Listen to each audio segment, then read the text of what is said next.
Bom dia! O vídeo a seguir se trata de uma entrevista cedida a nós, alunos da Faculdade de História da Universidade Federal de Goiás, pelo professor de História da Universidade Federal de Pelotas, Fábio Vergara Cerqueira, a respeito do seu texto em torno de Jacinto e Polibéia. Essa entrevista é resultado de um seminário da disciplina de História Antiga, lecionada pela professora Luciane Munhoz de Omena, e foi realizada no dia 5 de julho de 2023. Eu gostaria de desde já agradecer ao professor por ter se disponibilizado a realizar essa atividade conosco, e fiquem com o vídeo. Ok, boa tarde, professor Fábio Vergara Cerqueira. Nós somos alunos da Universidade Federal de Goiás e para o curso de História Antiga, a gente está fazendo um seminário e a gente gostaria de fazer algumas perguntas para o senhor nesse momento, mas antes, se possível, a gente gostaria que você se apresentasse para o restante da nossa turma, que provavelmente deve estar vendo esse vídeo agora, se não tiver nada dando errado. Bem, boa tarde ou boa noite, não sei qual horário da atividade, quando vocês vão mostrar material. É de dia, na verdade. Ou bom dia. Então, primeiro, é uma alegria saber que vocês estão trabalhando com esse texto, né?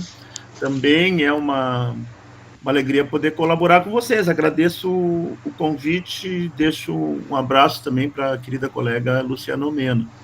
Eu, então, sou o Fábio, né? Professor do curso de História da Universidade Federal de Pelotas, sou historiador e arqueólogo, trabalho com a área de antiguidade grega, especificamente na parte da pesquisa, mais uma perspectiva de iconografia e cultura material, e um dos meus temas principais é o estudo da música na antiguidade, mas aí, a partir do tema da música, eu vou chegando em outros temas variados, né? É isso.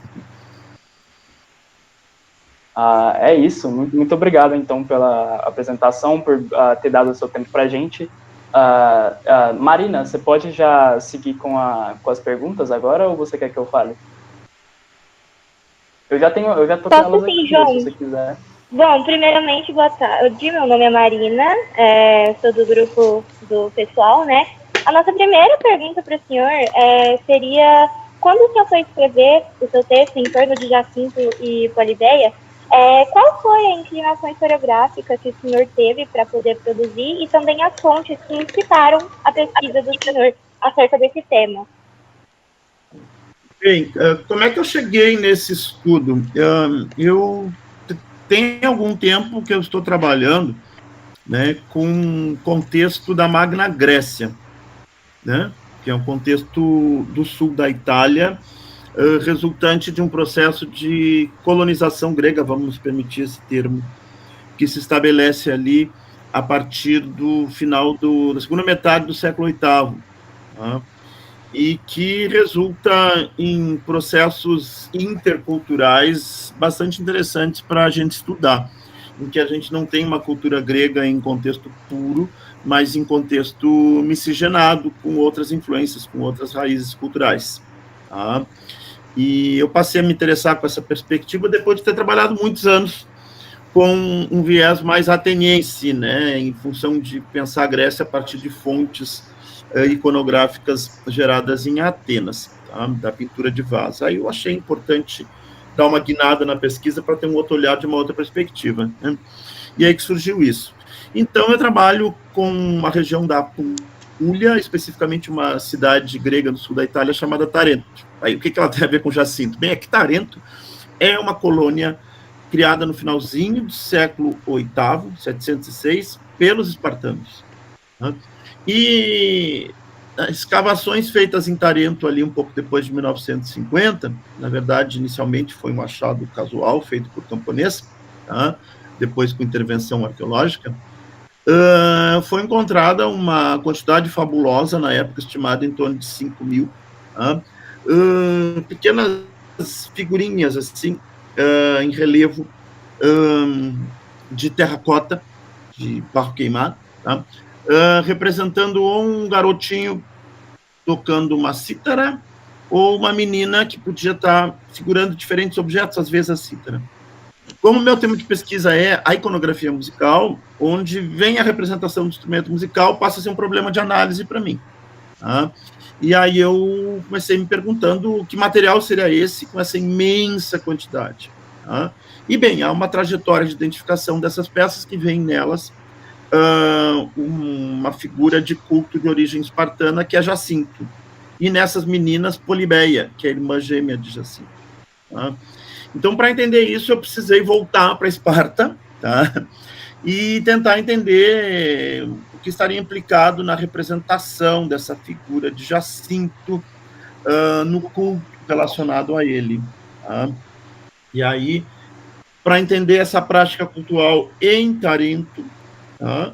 Eu, vendo que era uma tradição cultural de origem espartana, eu peguei as malas e voltei para a cidade fundadora da colônia, Esparta. Tá?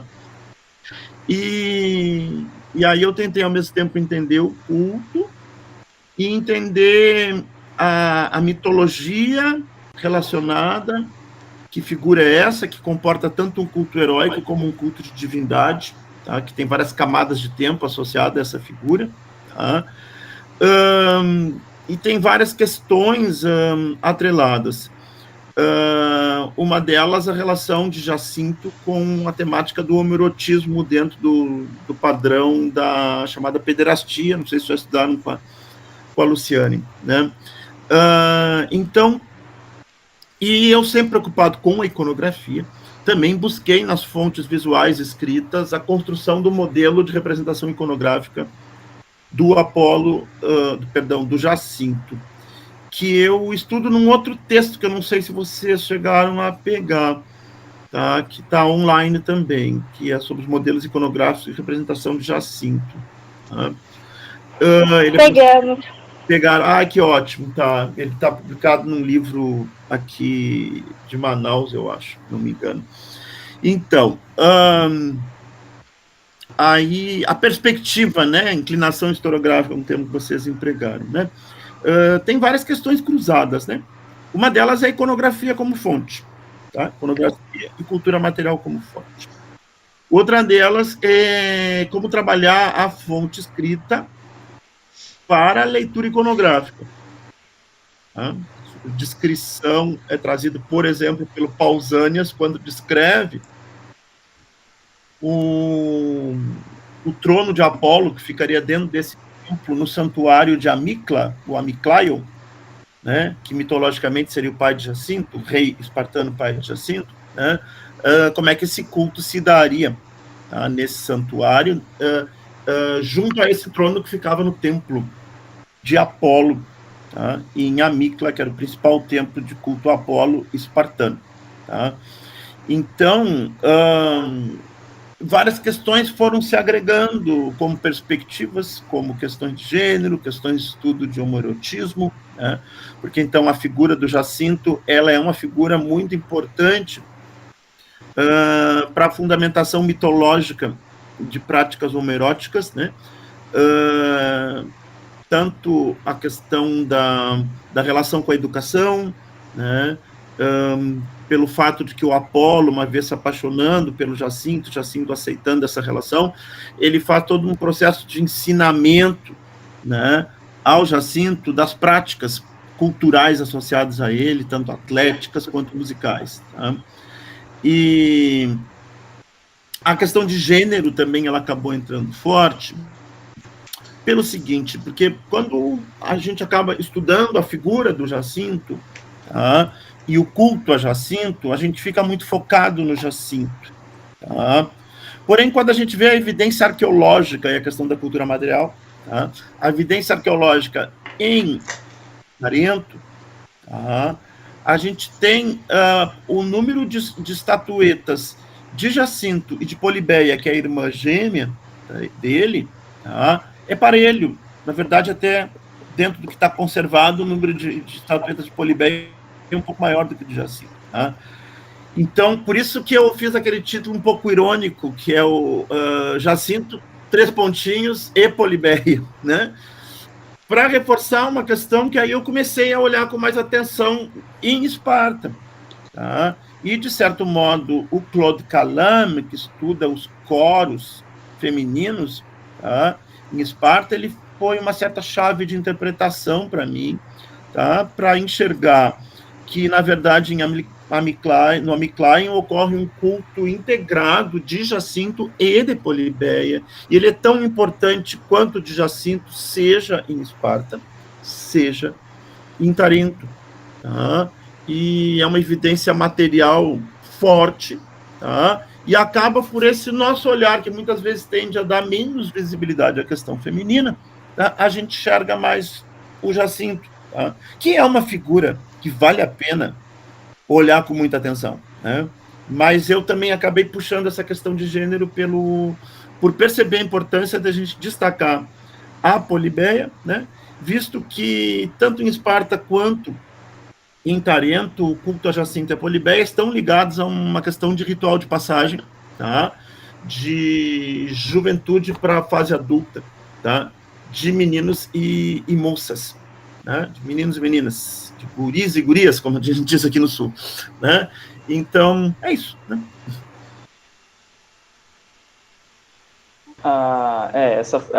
Obrigado pela colocação, assim. Eu só tenho uma coisinha para adicionar, porque isso que você colocou sobre a Polibeia, eu achei muito interessante você ter dado no texto em si esse destaque, apesar de ter sido irônico no título, você deu esse destaque maior para a figura da Polibeia, porque atualmente pra gente foi muito complicado achar qualquer coisa sobre a Polibeia na internet ou nas bibliotecas, porque ela parece ter sido uma figura muito colocada de lado, assim, porque sobrou pra gente, né? Não era assim na época deles, na época dos cultos, mas o que acabou restando pra gente foi esse segundo lugar, né, pra Polibeia, que acabou não ficando tão relevante, tão resguardada na história. Isso, essa questão que tu pontuas, ela mostra como é importante a gente cotejar o registro literário com o registro iconográfico e material. Porque se a gente for se basear somente na tradição literária, a gente vai puxar mais para o lado do Jacinto, né? E a tradição iconográfica e a cultura material apontam a necessidade da gente olhar com mais atenção a Polibeia. E aí a gente voltando com essa nova preocupação para as fontes literárias, a gente começa a perceber que tem coisa lá, né? Só que a gente puxou mais para o lado do Jacinto, até porque realmente toda essa narrativa que envolve o Jacinto e o Apolo, tá? E o Zéfiro também, tá? Para o estudo do homoerotismo, ela tem um conteúdo muito rico. Tá? Claro que fica assim aquela pergunta no ar se não haveria algo análogo com relação a Ártemis e Polibeia. Tá? Fica no ar essa questão. Não se tem evidência suficiente, mas o culto de Ártemis ele também é importante, né? Nesse contexto dórico, né? Espartano. Tá? Há uma relação entre a Ártemis e a Polibeia, mas nós não temos detalhes, como a gente tem para o Jacinto, né? Essa relação, esse paralelo da relação de Jacinto e Apolo com Ártemis e Polibeia, para mim é bastante interessante também, como um grande fã da mitologia grega, porque a Ártemis também a gente sabe que ela é pelo menos do pouco que eu sei, que ela é supostamente uma figura casta, né, que ela não costuma ter relações sexuais, então para mim isso foi muito interessante também ver que pode existir esse paralelo que ficou no ar, né, esquecido na história. E ela está muito ligada à iniciação das meninas, né? Até mais do que o Apolo, a iniciação dos garotos. Nesse mito, Apolo está completamente relacionado, né? Então, no contexto espartano e no contexto tarentino, Apolo sim está relacionado a uma questão de ritual de passagem dos meninos, né? Mas não é tão comum isso. Agora, a Ártemis, fundamentalmente, em vários locais, ela é uma divindade central, né, para os rituais de passagem femininos, né? Que envolvem, no momento prévio a isso, uma certa desfeminilização, né? Naquele momento prévio a provavelmente a passagem, né? Aquela festa da Ursa, né? Queria até comentar, inclusive acabei de falar disso com os meninos, da felicidade minha. Eu entrei um pouco atrasada aqui na reunião, nem tive a oportunidade de falar, mas como você acabou de falar também da iniciação feminina, falou bastante sobre a música, né, que inspira e direciona a pesquisa do senhor. Eu queria falar da minha emoção de estar aqui tendo essa conversa, porque é o que eu falei, eu quero ser que nem o senhor quando eu crescer, entendeu? Uma historiadora que pesquisa música, então é muito bom a gente poder ter a oportunidade de ter essas conversas, né? Muito obrigada pela oportunidade novamente. Fico muito feliz de saber, tem mais gente aí buscando a música como uma perspectiva de estudo da antiguidade ou de outros períodos da história, né?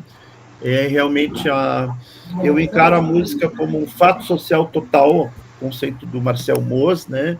Que é uma vivência histórica a partir da qual a gente pode pensar vários assuntos, porque muita coisa está amarrada em torno da música, e especificamente na antiguidade grega, né? A música tem uma centralidade na vida social e cultural deles, de modo que isso permite a gente pensar vários aspectos a partir da música. Então, a música é, digamos, a partir de onde eu ilumino para enxergar a Grécia. Maravilhoso. Eu tenho uma terceira pergunta aqui, eu posso fazer ela? Sim, aí tem, são 2 meninos e um nome, Edivan. Quem é o Edivan, quem não é o Edivan? Eu sou o Arthur, estou junto com o Edivan aqui. Certo, obrigado por se apresentarem. Professor, como o senhor acredita que os estudos acerca dos movimentos ritualísticos da antiguidade grega pode influenciar na nossa compreensão do mundo, como indivíduos e principalmente como historiadores? A questão do ritual,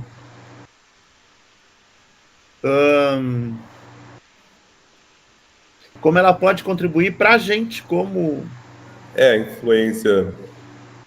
influenciar na nossa compreensão de mundo, como indivíduos. É uma boa pergunta, ela inverte o jogo. A ritualística antiga, né, grega e romana. Ela nos desafia um pouco, tá? Primeiro, eu diria que, no geral, a gente tem dispositivo, se a gente não estiver aberto às influências culturais do nosso meio circundante, e há uma tendência cultural hoje no Brasil de se fechar mais, a gente teria dispositivos endógenos, ou seja, na nossa cultura, que, comparativamente ao europeu, nos favoreceria para interpretar a religiosidade antiga. Tá? Porque nós convivemos com uma pluralidade de religiões, tá? De tipos de religiões, né? Não só pluralidade de religiões, de tipos de religiões, né? Para além de diferentes correntes do monoteísmo, entendeu? O que eu quero dizer? Diferentes tipos de religiões, tá? Nem todos os países a gente encontra isso, tá? Que nos ajuda, tá? Por exemplo, quando a gente vai tentar entender um pouco mais os cultos afro-brasileiros, seja Umbanda, seja Candomblé ou Batuque aqui no sul, tá? Quimbanda, essas coisas todas, a gente vai perceber como funcionam religiões que não têm dogma unificado nem escrituras. Tá? Primeiro ponto. A gente vai entender como é possível a relação com a divindade não implicar um conteúdo moralizante tão pesado, tá? Tão disciplinador, tão restritor das liberdades. Tá? A gente vai entender também, tá?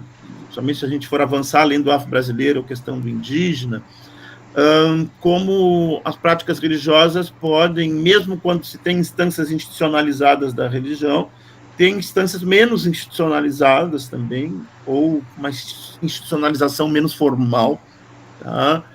Que não implique necessariamente a construção de uma igreja ou algo análogo à igreja, né? E que o atravessamento entre a pessoa e a divindade seja um pouco mais direto, em que o saber fazer religioso, né, seja algo menos terceirizado, tá? ou menos intermediado por uma função sacerdotal, né? Não que deixe de existir os sacerdotes, mas que mais pessoas sejam aptas, né, a desempenhar essas funções.